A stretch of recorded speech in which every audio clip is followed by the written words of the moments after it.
Welcome to Between Us Girls with your host Lola and Eda. Welcome. Has it been a week? It's week 2. Yes, thank you to everybody who watched us. Over 100 views in 1 week is so good for a new podcast. I agree. So thank you. But remember to like, subscribe, and share. Yes, we want to. I saw some people share. Did you see that? I saw that, but I couldn't see who it was. And like but 72% in the United States. Yeah. And then had the nerve to ask, where do you think the rest of the people from? Turkey. Hello. Turkey supporters. So welcome back to week 2. Thank you all for coming back. Yes, thank you. Yes. So how was your week, Eda? It was good. It was good? You know, ups and downs like everybody else, but you know, we getting there. Yeah, my week was pretty good too. Well, leveled, Leveled. It's life. I tell people adulthood is adulthood. You know how it is out there. Yeah. All right, so our first segment we're going to do Set It Off. Yep. So there are a few that we go through every week. The 5 topics was the set off, what's good, say less, fasten your seatbelts, all that goodness. This week we're going to do Set It Off. And so, set it off is what? Tell them. Something you're upset about. So let me tell you what I'm upset about.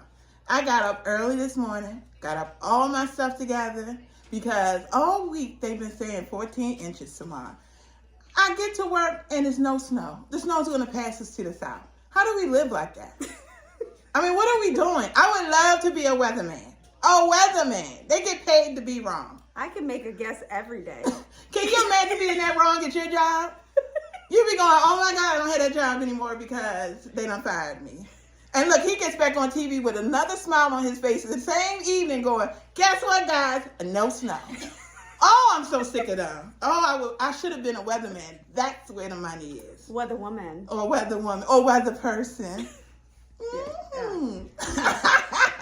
All right, so, this is a show about relationships. So today we're going to talk about ourselves. Self-love. Yes. You want to start us off, Anna? Yeah. So self-love is something that came to me way later in life, right? So it wasn't anything that I was kind of born with. You are not born with loving yourself. You're born with loving your mom, right? Because that's the first heartbeat that you heard. That's the first womb that you were in. That's the first touch. That's who fed you, But you don't really learn to love yourself, I think, till later in your life. What do you think? I think so. I mean, I talk about all the time how important the attachment between parent and child is because it kind of goes with you through your entire lifetime, if you think about it. If you don't have a secure attachment with your parent, then you're going to be an adult that doesn't have a secure attachment. So you're going to be one of those people that you're going to have a relationship and they're going to go, where you going? Where you been? Because their mother never came back to them when they were supposed to. And now they're dealing with you not doing what you're supposed to. And who wants to live that life like that? Exactly. And I think I had a perspective of self-love being only physical for a very long time. I remember being in elementary school and waking up and asking my mom after I got ready for school, do you think I'm pretty? That's what I thought self-love was, right? And for a long time, I don't think I thought I was pretty because that's all I was looking at is my exterior. But I think, like I said, as you get older, you realize self-love is nothing to do with it has some things to do with your physical, but you also have to consider, do you like you for you and how you treat others? I think that's the biggest point. And that came to me way later. Shit, maybe even this year.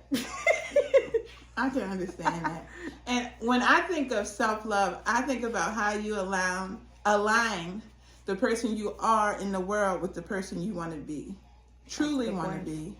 Because sometimes those two don't mix. You try to be kind, caring, everything you want other people to be to you, and you don't always get that. So sometimes it's hard to even keep being that person because if somebody's going to crap all over you, then why are you even putting forth the effort? And then you have to think to yourself, well, I got to be a bigger person than that. But how big a person do we have to be? At some point, it has to stop. Yeah, I think that's also where you have to find your boundaries. Set small goals for yourself to accomplish instead of bigger goals for yourself. For example, I thought I needed to go to school. I need to get married. I need to be a mom. I wanted to finish school, get a good job, make a good salary in order to self-love. It's not true. It's not true whatsoever. Yes, I have many goals for myself, but I think all of that comes together in stages.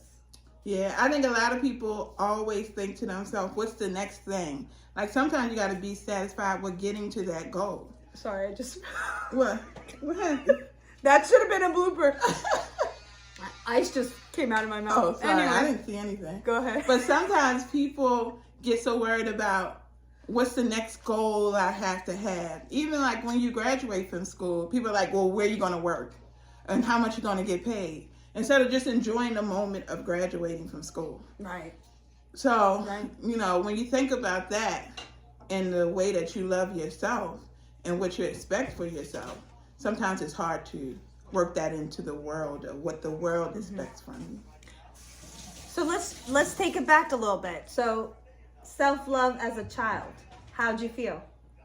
Well, you know, I grew up in a very Catholic house, so we had no feelings.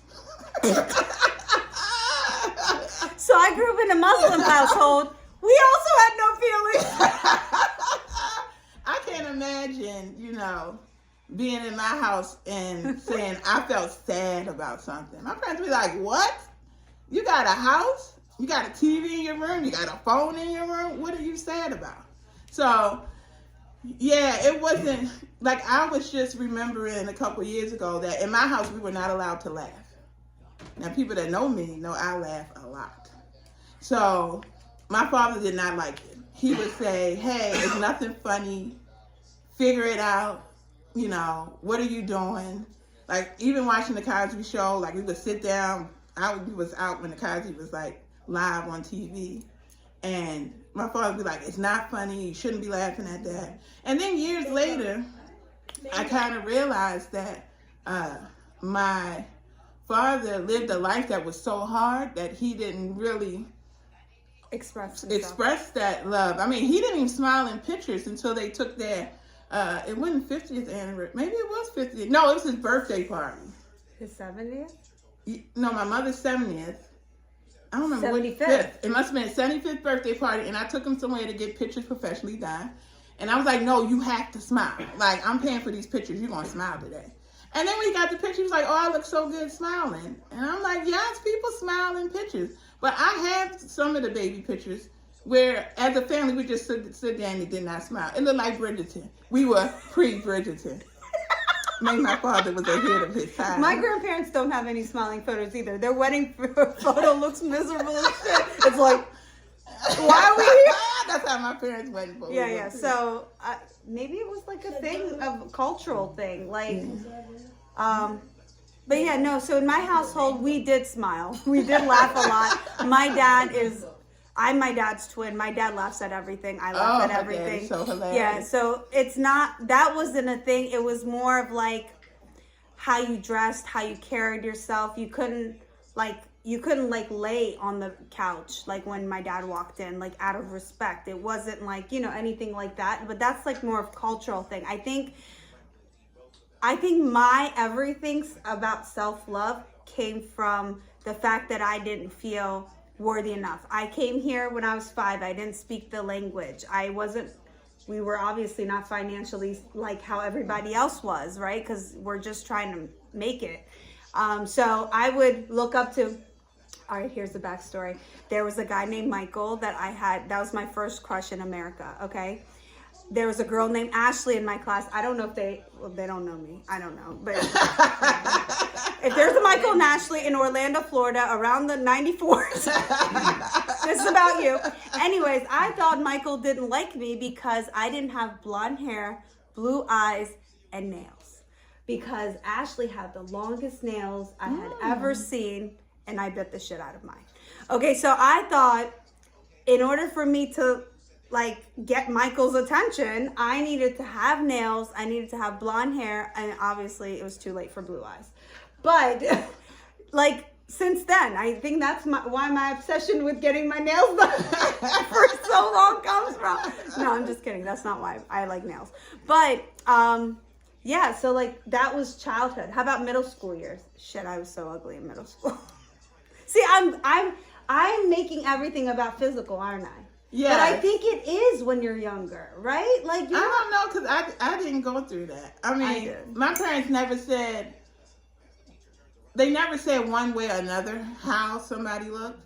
You know, we didn't have that. But I can remember the few times that my parents did mention something and they would say, oh my God, you're so pretty. Like, it would come out of nowhere. I remember the 2 times my mother said it to me to this day. And I remember the 3 times my dad said it to me to this day.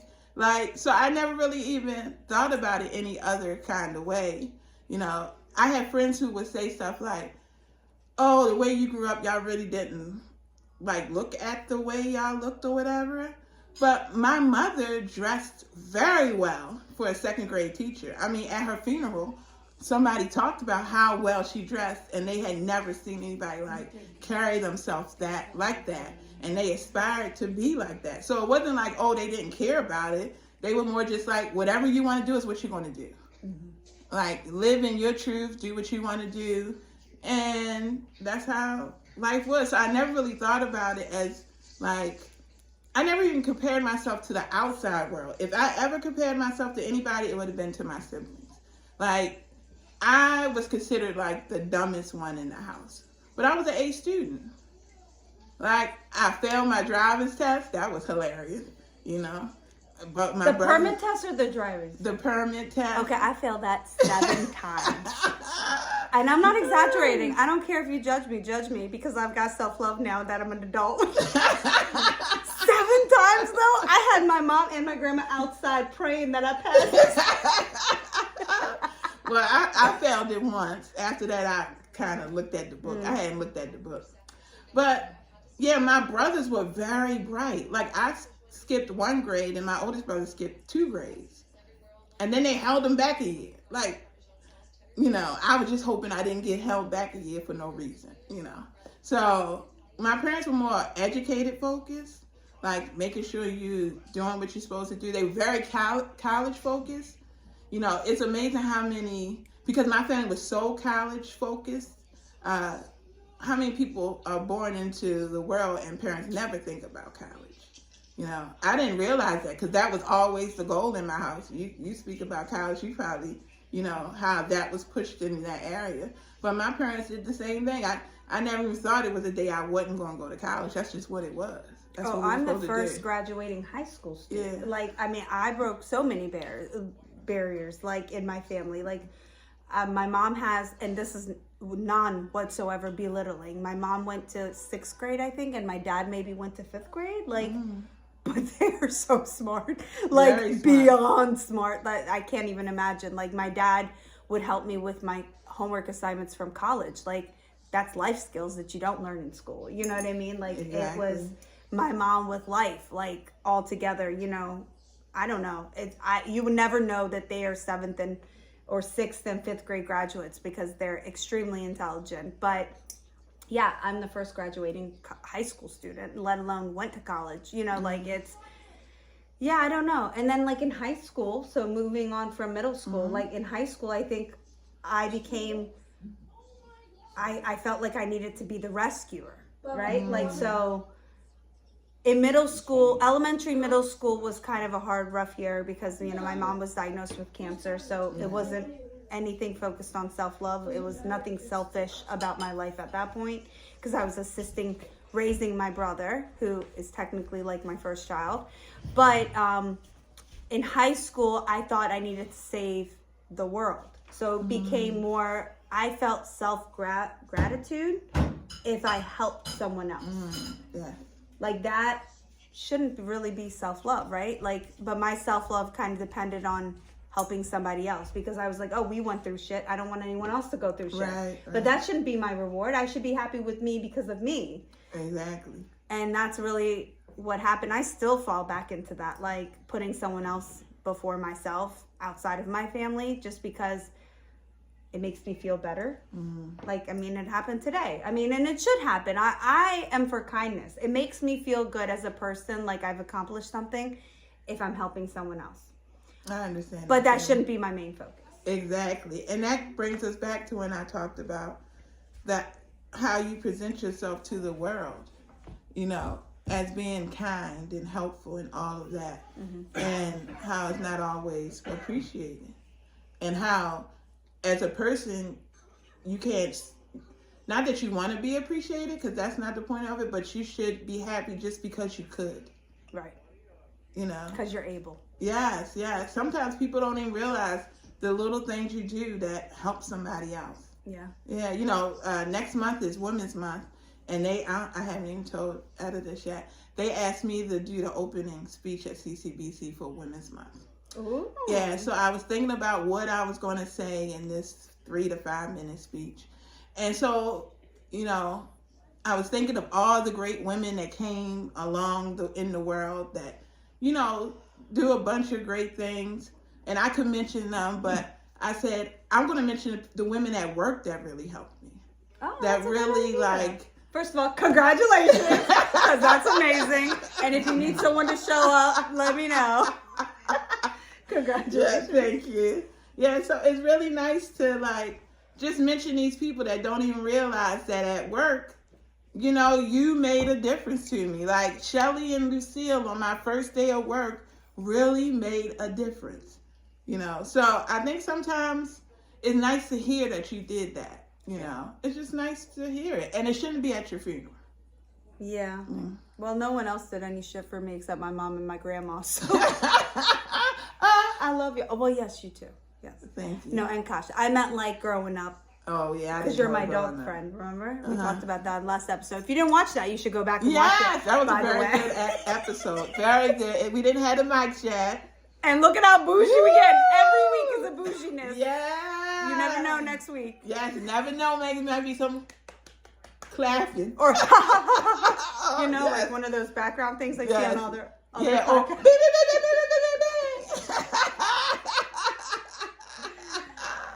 Yeah, so yeah. Yeah, everyone's self-love is... So wrapping it up, everyone's self-love is to its own, right? I mean, whether you want to focus on your self-love for this year or this week or this month on your physical aspects, or you want to look at it as, how do I better myself altogether as a better human being? How can I help my fellow neighbor? Do what you feel you need to improve on. And if you have children, really think about developing that self-love within them and not basing it on what friends you have or what sports you play or how you do in school. It's not really about that. It's who you are inside. And if you, as a child, can appreciate who you are inside, then it really is going to make your life better in the long run. Yeah, and if I have to believe this with anything, I think I would have found my self-love a lot quicker if my mom understood her self-love quicker. I mean, I don't know if you understand that or if I even portray that properly for you to understand it, but I need to love me first. My kids need to see that I love me first in order for them to see that I love them the most. Mm-hmm. And I think it took her a long time, my mom, to realize her self-worth and self-love. So I need to do the same. Yes, like I said, it definitely comes from the parents. Like, if that's something, sometimes people don't realize why their parents do the things they do, but parenthood doesn't come with a textbook that says, hey, do this, do that. Every child is different. Eda has 3 children. They are totally different. And I treat each one differently. I don't care what anybody says. Yeah, what you do with one, what you doing with Aaron, you definitely are not doing with Ayaz. Or Izra. Don't even try with Izra. Like, she don't want to hear that nonsense. So, yes, everybody is different. So you got to kind of learn who that person is. And you're kind of born with a little bit of that, of who you are. And it's finding that link to who you are. That's really important. And as parents, you can mold it a little bit. Yes. So do the right thing. Yes. Mold properly. Mold properly, like clay or pottery. All right, so this is a great place to wrap up. We want to thank our director for being here today and helping us with the camera. We want y'all to tune in next week to see the next episode. We're not going to tell you what it's about. We know what it's about because we did stuff for this. We got this. Yes, we got this. I mean, look at what we did in 1 week. Yes. Hello. So, and that's with having a regular job. Like, so. Full time. Yeah, so make sure you like, share, and subscribe. Yes. And we'll see you next time on Between Us Girls.